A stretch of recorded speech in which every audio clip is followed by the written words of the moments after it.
अस्सलाम वालेकुम स्टूडेंट्स, आज है हमारा 6 का लेक्चर नंबर 10। आज हमने जो है न्यू चैप्टर अपना स्टार्ट करना है। न्यू चैप्टर है हमारे पास डायनामिक्स।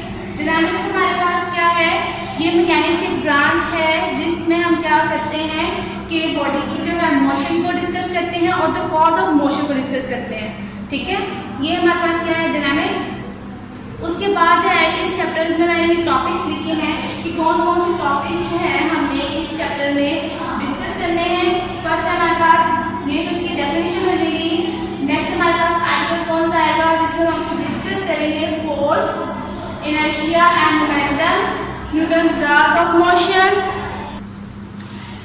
फिर उसके बाद फोर्स एंड मोमेंटम, इनका आपस में क्या रिलेशन है वो हम पढ़ेंगे।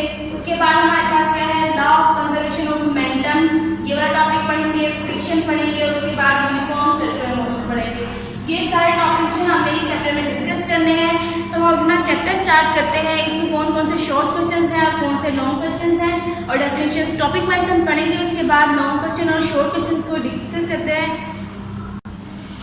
बेटा बुक का पेज नंबर 57 निकालें, वहाँ पर जो है हम डायनामिक्स की डेफिनेशन करते हैं। वो हमारे पास क्या है, ये वाला जो पैराग्राफ है, इस पैराग्राफ के थर्ड वाली लाइन पे लिखें, द से स्टार्ट होगा। The branch of mechanics that deals with the study of motion of an object and the cause of its motion is called dynamics. ठीक है, ये आपने इसकी डेफिनेशन यहाँ से यहाँ तक करनी है डायनामिक्स तक। ठीक है, ये आपका एक डेफिनेशन कंप्लीट होगी और यही आपका एक शॉर्ट क्वेश्चन है, सिर्फ आपसे वो डेफिनेशन ही पूछेगा। नेक्स्ट जो है आर्टिकल हमारे पास फोर्स, इनर्शिया एंड मोमेंटम। इसमें सबसे पहले हमने फोर्स जो है उसकी डेफिनेशन देखनी है कि फोर्स हमारे पास क्या होती है। ठीक है, फोर्स क्या करती है, किसी बॉडी को मूव कराती है या फिर उसे स्टॉप कराती है। अगर वो मूव करिए तो उसे स्टॉप कराती है। ठीक है, the force can be change the direction of the motion of a body. Force जो है किसी भी बॉडी की डायरेक्शन भी जो है चेंज कर सकती है। ये आपको शॉर्ट क्वेश्चन में आएगा। आपने फोर्स की डेफिनेशन लिखनी होगी, उसके बाद उसका यूनिट लिखना होगा, उसके बाद आपने बताना होगा कि वो आपके पास स्केलर क्वांटिटी है या फिर वेक्टर क्वांटिटी है। तो इसमें पेज नंबर अपने 58 निकालें, उसमें ये जो ब्लॉक बना हुआ है इसमें फोर्स की डेफिनेशन है। अ फोर्स मूव्स और टेंड्स टू मूव, स्टॉप्स और tends to stop the motion of a body. The force can change the direction of motion of a body. ये आपने पूरा ब्लॉक इसके डेफिनेशन का लिखना है। आगे आपने यूनिट की हेडिंग देनी है और लिखना है इट्स यूनिट इज न्यूटन, और न्यूटन को हम एन से रिप्रेजेंट करते हैं। ये आपके पास ये वाला हो जाएगा। नेक्स्ट जो है आपने बताना है कि it is a vector quantity. ये आपने फोर्स वाले टॉपिक के साथ ही लिखना है, it is a vector quantity. तो आपका एक फोर्स का शॉर्ट क्वेश्चन कंप्लीट हो जाएगा जिसमें आप फोर्स की डेफिनेशन लिखेंगे, उसका यूनिट लिखेंगे और उसके बाद बताएंगे कि वो आपके पास क्या है, एक वेक्टर क्वांटिटी है। नेक्स्ट वाला टॉपिक स्टार्ट करते हैं, वो है हमारे पास इनर्शिया। इनर्शिया क्या होता है, हमारे पास एक बॉडी की प्रॉपर्टी है कि वो रेजिस्ट करती है, कि वो जो है मूव करिए तो वो मूव करेगी, अगर वो रेस्ट में है तो रेस्ट में है। अगर कोई डिस्टर्ब करेगा उसकी स्टेट को तो वो क्या करेगी, रेजिस्ट करेगी उसके खिलाफ। तो इस हम प्रॉपर्टी को क्या कहते हैं, इनर्शिया कहते हैं।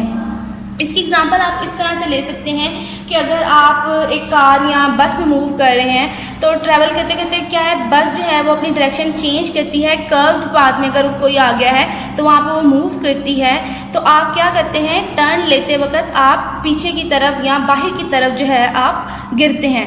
तो वो आपकी बॉडी क्या करती है, आपकी जो मोशन है स्ट्रेट लाइन में उसको कंटिन्यू रखने के लिए बाहर की तरफ जो है वो रिएक्शन देती है, रेजिस्ट करती है कि वो आप स्ट्रेट लाइन में ही मूव करेंगे। तो ये हम कह देते हैं कि ये हमारे पास इनर्शिया है। इसकी एग्जांपल में भी आप लिख सकते हैं। अगर आपके पास इनर्शिया है तो आपने ये डेफिनेशन लिखनी है, ये आपको शॉर्ट क्वेश्चन में आएगा। अब डेफिनेशन देख लें, inertia of a body is its property due to which it resist any change in its state of rest और मोशन। वो अपनी रेस्ट या मोशन की स्टेट में अगर रेजिस्टेंस कर रहा है कि वो अगर वो मूव कर रहा है तो वो मूव ही करेगा, उसको अगर कोई चीज़ रोकने की कोशिश करेगी तो वो रेजिस्ट करेगा उसके खिलाफ। ये हमारे पास इनर्शिया है। नीचे उसने दो एक्सपेरिमेंट्स दिए हुए हैं। एक एक्सपेरिमेंट क्या है कि उसने ग्लास के ऊपर जो है एक कपबोर्ड रख दिया, उसके ऊपर एक कॉइन रख दिया। उसने क्या किया, एक जर्क से कपबोर्ड को जो है पीछे की तरफ गिराया, तो क्या होगा, कॉइन उसके अंदर चला जाएगा, वो उस कपबोर्ड के साथ मूव नहीं करेगा।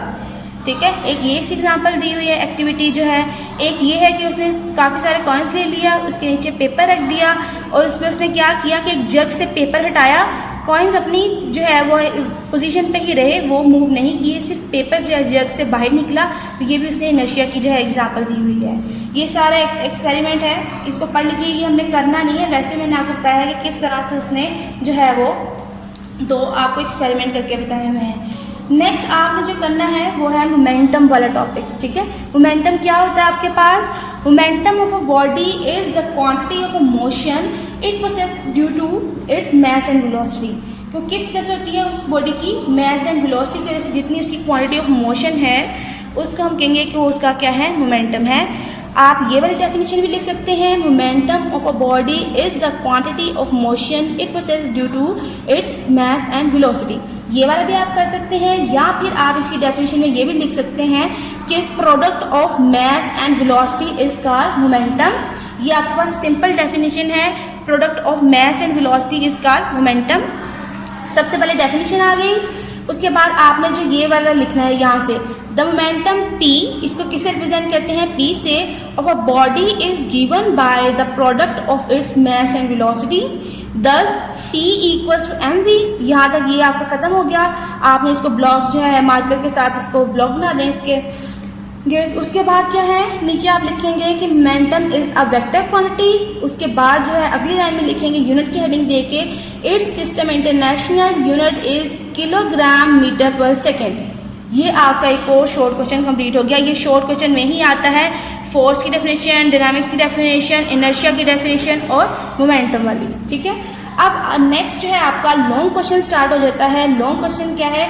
Newton's laws of motion.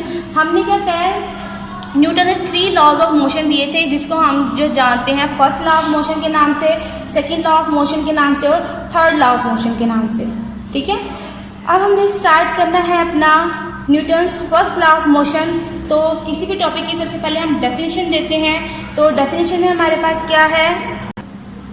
A body continues its state of rest or motion in a straight line provided no net force x on it। कि अब बॉडी जो है अपनी जो है रेस्ट की हालत या फिर जो है स्ट्रेट लाइन मोशन को कंटिन्यू रखेगी अनटिल अनलेस उसके ऊपर क्या है कि कोई नेट फोर्स या एक्सटर्नल फोर्स जो है वो एक्ट करेगी, ठीक है। तो ये हमारे पास फर्स्ट लॉ ऑफ मोशन की डेफिनेशन है कि बॉडी जो है वो अपनी रेस्ट की हालत या फिर अपनी मोशन की जो है हालत है उसको वही रखती है कि उसके ऊपर जब उसके ऊपर कोई फोर्स अप्लाई नहीं की जाती, ठीक है।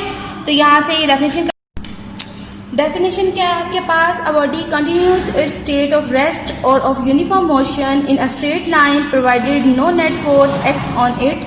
ये आपके पास की डेफिनेशन हो जाएगी Newton's first law of motion की। नेक्स्ट आपने क्या करना है, यहाँ पे हेडिंग देनी है ये वाले पैराग्राफ पे, एक्सप्लेनेशन ऑफ फॉर रेस्ट, ठीक है। उसके बाद जो है आपने उसको एक्सप्लेन करना है कि बॉडी जो अपनी रेस्ट की हालत को किस तरह से जो है वो वही रखती है। तो उसके बाद आपने उसकी एग्जांपल दे देनी है, फिर आपने एक्सप्रेशन ऑफ मोशन देनी है यहाँ पर ये वाले पैराग्राफ पे। तो स्टार्ट करते हैं कि ये किस तरह से एक्सप्लेन कर रहा है। First law of motion deals with the bodies which are neither at rest or moving with uniform speed in a straight line according to Newton's first law of motion. A body at rest remain at rest provided no net force acts on it. This part of law is true as we observe that the object do not move by themselves unless someone moves them। कि body जो है अपनी rest की जो हालत है उसको वही रखती है अनटिल क्या है कि हम कोई फोर्स लगाकर उसकी जो है रेस्ट की जो है पोजीशन को उसको चेंज नहीं करते, हम उसको मूव नहीं कराते, तो ऑब्जेक्ट्स वैसे के वैसे ही पड़े रहते हैं। तो Newton first law of motion का ये वाला पोर्शन तो ठीक हो गया कि बॉडी जो है रेस्ट में ही रहेगी अनटिल अनलेस जो है वो फोर्स के एक्ट करती। नेक्स्ट हमने इसकी एग्जांपल किस तरह से देनी है।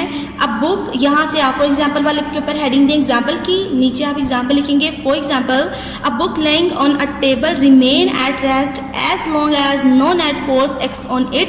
कि बुक जो अगर टेबल पे पड़ी है वो पड़ी ही रहेगी जब तक कि हम कोई फोर्स लगाकर उसको मूव नहीं करवाते, तो वो वैसे की वैसे ही पड़ी रहेगी। नेक्स्ट जो है आपने एक्सप्लेनेशन फॉर मोशन देना है किस तरह से। सिमिलरली अ मूविंग ऑब्जेक्ट अगर कोई बॉडी मूव कर रही है तो मूव करती रहेगी अनटिल हम क्या करेंगे, कोई फोर्स लगाकर उसको जो है हम रोक नहीं देते। तो एक एग्जांपल ले लें कि कार जो है वो मूव कर रही है, तो वो मूव करती रहेगी, जब तक मूव करेगी जब तक कि हम जो है फोर्स लगाकर, ब्रेक लगाकर उसको स्टॉप नहीं कर देते, ठीक है। तो अपनी जो है वो मोशन की जो हालत है उसको वैसे ही रखेगी। इसकी एक्सप्लेनेशन में क्या है, similarly a moving object does not stop moving by itself, a ball rolled on a rough ground stops earlier than that rolled on the smooth ground. It is because rough surface offer greater friction. If there is no force to oppose the motion of a body, the moving body will never stop। इसमें वो कौन सी example देता है कि ball जो है move करी है रफ सरफेस के ऊपर और एक बॉल मूव करी है स्मूथ सरफेस के ऊपर। जो रफ सरफेस वाली है वो जल्दी स्टॉप हो जाएगी और स्मूथ सरफेस वाली देर से स्टॉप होगी। इसका रीज़न क्या है, फ्रिक्शन है। फ्रिक्शन क्या होती है, हम उसको कहते हैं रगड़ की फोर्स। फ्रिक्शन का मतलब होता है रगड़ की फोर्स, कि जब बॉडी मूव करी होती है तो उसकी मोशन को रोकने के लिए एक अपोजिट फोर्स लगती है जिसको हम कहते हैं रगड़ की फोर्स। वो उसकी मोशन को क्या करती है, स्टॉप करने की कोशिश करती है। जहाँ पर ज़्यादा जो है सरफेस जो रफ़ होगी वहाँ पर फ्रिक्शन ज़्यादा होगी, जहाँ पर सरफेस जो स्मूथ होगी वहाँ पर फ्रिक्शन कम होगी, ठीक है। तो यही रीज़न है कि रफ़ वाली जो है वो जल्दी स्टॉप हो जाती है और स्मूथ वाली थोड़ी देर से स्टॉप होती है। यहाँ पे आपने एक्सप्रेशन और मोशन की हेडिंग दे दी, ये यहाँ तक लिख लिया स्टॉप तक। नेक्स्ट जो है पेज पर आ जाए, ऊपर वाले पैराग्राफ पे हेडिंग दें लॉ ऑफ इनर्शिया, ठीक है। फर्स्ट लॉ ऑफ मोशन को हम लॉ ऑफ इनर्शिया भी कहते हैं कि बॉडी, वही जो हमने इनर्शिया की डेफिनेशन पढ़ ली थी कि बॉडी जो है अपनी रेस्ट या मोशन की हालत को कंटिन्यू रखने की कोशिश करती है।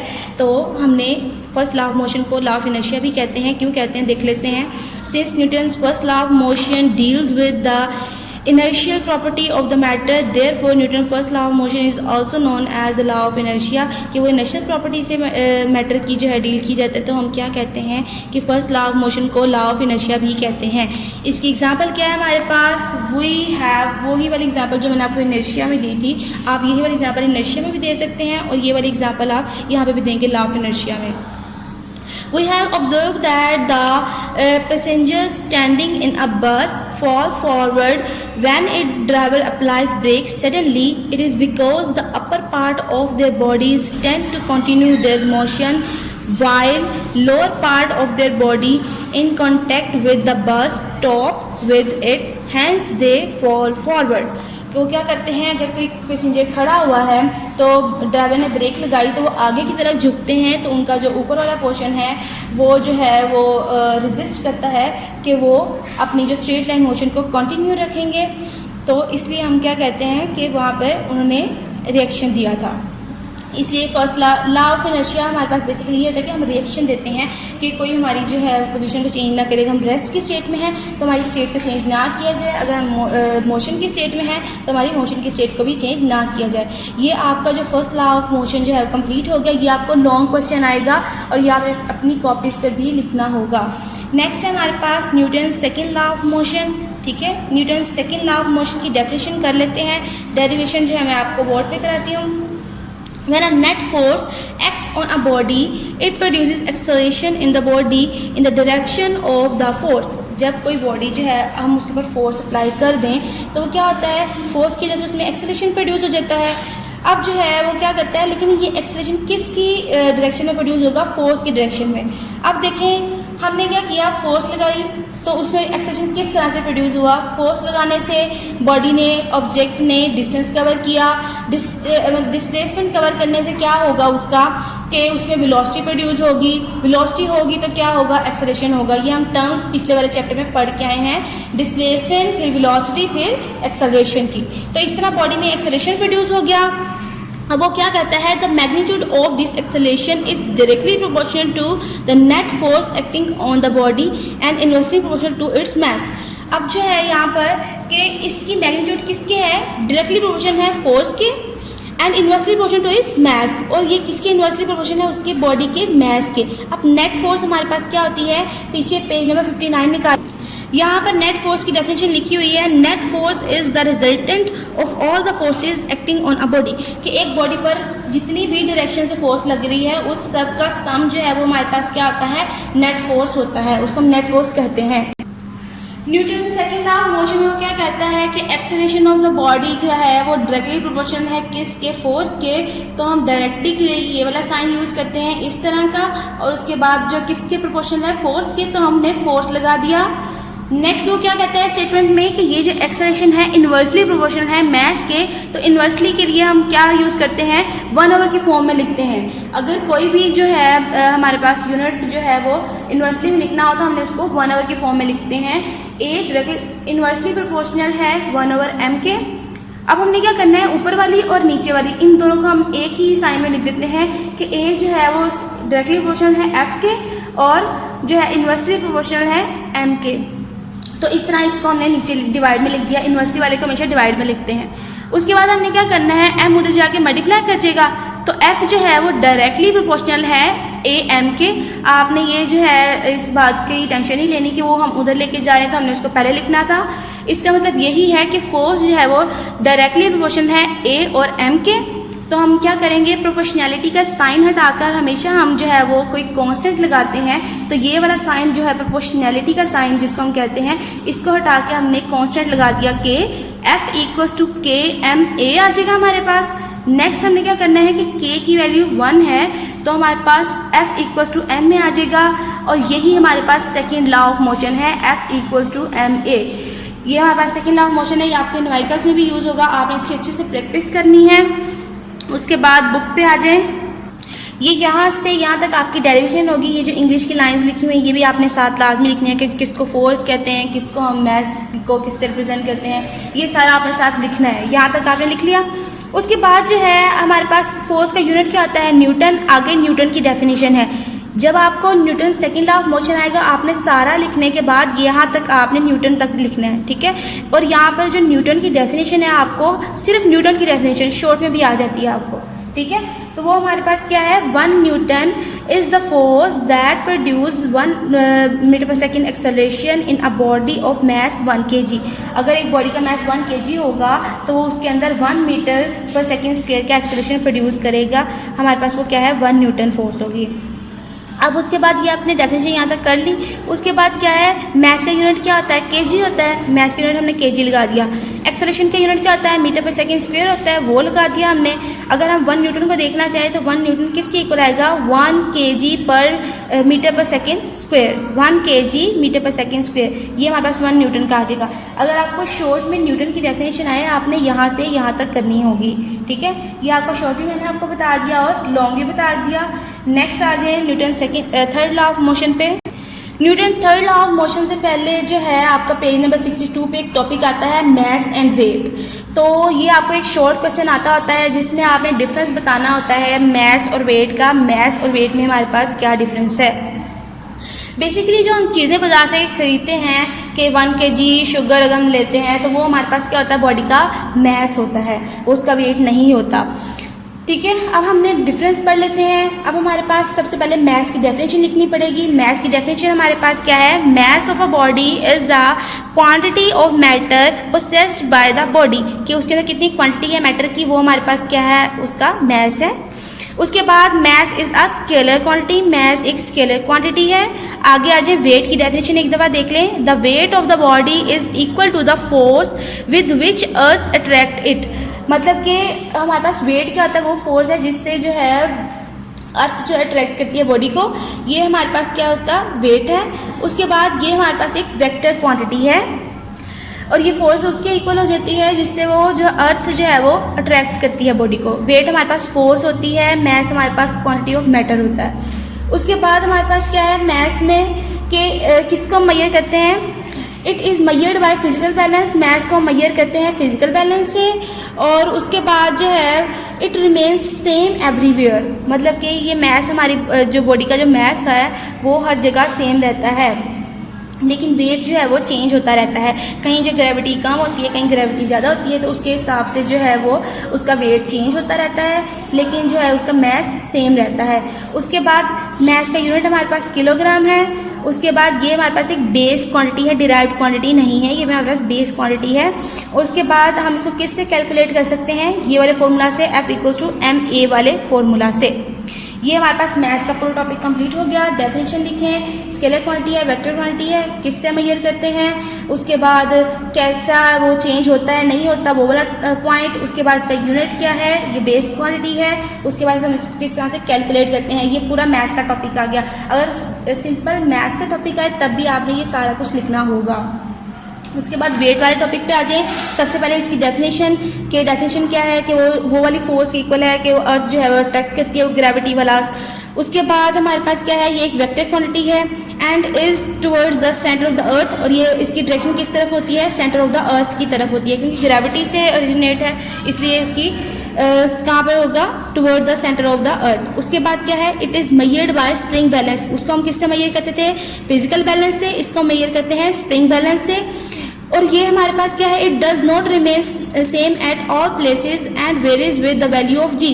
अब ये हमारे पास है, हर जगह सेम नहीं रहता, ये जो है वैल्यू ऑफ जी के अकॉर्डिंग जो है वो चेंज होता रहता है। उसके बाद जो है हमारे पास क्या है, its unit is newton. N show करता है न्यूटन को। वेट का यूनिट हमारे पास न्यूटन होता है, क्योंकि वेट हमारे पास अगर फोर्स है तो फोर्स का यूनिट हमारे पास न्यूटन ही होता है। उसके बाद हमारे पास क्या है, it is a derived quantity. वो हमारे पास क्या थी, बेस क्वांटिटी थी, ये हमारे पास क्या है, डिराइव्ड क्वांटिटी है। उसके बाद हम इसको किस तरह से कैलकुलेट कर सकते हैं, ये वाले फॉर्मूला से, W = mg वाले फॉर्मूला से जो है हम इसको वेट को निकाल सकते हैं। ठीक है, ये आपका डिफरेंस आ गया मैथ्स और वेट में। नेक्स्ट जो है आपका topic Newton third law of motion. Newton third law of motion को हम किस तरह से एक्सप्लेन करते हैं, to every action there is always an equal but opposite reaction.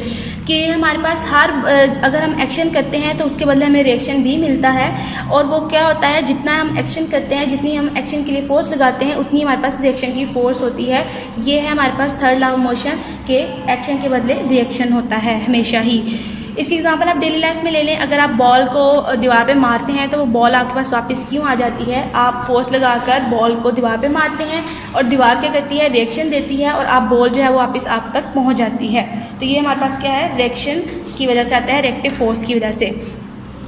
ये हमारे पास डेली लाइफ में एग्जांपल होगी थी। आपने Newton first law of motion अगर आपको आ जाए, ये हमारे पास लॉन्ग में आता है, तो आपने डेफिनेशन के बाद इसको करना है एक्शन एंड रिएक्शन फोर्सेस का। उसके बाद आपने कुछ एग्जांपल्स देनी है। एक्शन रिएक्शन को हम किस तरह से एक्सप्लेन करते हैं, Newton third law of motion deals with the action of a body when a force acts on it. अगर हम जो है किसी बॉडी पर फोर्स लगाते हैं, फर्स्ट कर लें, दो बॉडीज़ हैं हमारे पास, एक है हमारे पास बॉडी ए, एक है हमारे पास बॉडी बी। अब हमने क्या किया है कि उसने एक्शन फोर्स लगाई है ए बॉडी ने बी के ऊपर, और वो जो बी बॉडी है वो मूव की है। किस तरह से, अगर ए ने बी के ऊपर फोर्स लगाई है तो बी भी ए के ऊपर फोर्स लगाएगी। वो हमारे पास जो ए बी के ऊपर लगाएगी ना, वो हमारे पास एक्शन फोर्स होगी, और जो बी ए के ऊपर लगाएगी वो हमारे पास रिएक्शन फोर्स होगी। ठीक है, इस तरह से इसको एक्सप्लेन करता है विद द। उसके बाद हम ये यहाँ से स्टार्ट है, let a body A exert a force on another body B, the body B reacts against this force and exert a force on body A.